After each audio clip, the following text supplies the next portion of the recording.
Crime બ્રાન્ચે 1 kilo 330 ગ્રામના ગાંજા સાથે બે આરોપીઓની ધરપકડ કરી. સચિનના લાજપોર વિસ્તારમાંથી આરોપી સુલેમાન ઇસ્માઇલ ભામજી અને શુભમ સુમરા પાસેથી 1 કિલો 330 ગ્રામ ગાંજાની આંતરરાષ્ટ્રીય કિંમત ₹39.90 છે, જે સરકારી પ્રેસ નોટ મુજબ મળેલી છે. તે જથ્થો ઝડપાયો.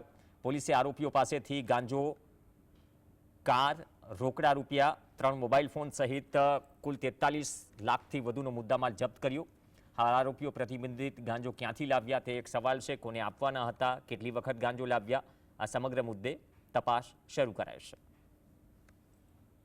સુરત સચિન લાજપોર જેલ પારના પોપડા કાછોલી ગામ જવાનો જે રસ્તો છે અયોધ્યા ઇન્ડસ્ટ્રીયલ પાર્ક તરફ, ત્યાં બે ઇસમો એક 4 વ્હીલ ગાડી લઈ અને ડ્રગ્સની ડિલિવરી કરવા આવનાર છે. જે અનુસંધાને એક રેડનું આયોજન કરવામાં આવ્યું હતું અને અમને જ્યારે શંકાસ્પદ ગાડી અને માણસો મળી આવતા એમને કોર્ડન કરી પૂછપરછ પકડી પાડતા એમાં એક સુલેમાન ઇસ્માઇલ હાજી અને શુભમ મહેશ સુમરા, આ બંનેની ધરપકડ કરવામાં આવી છે.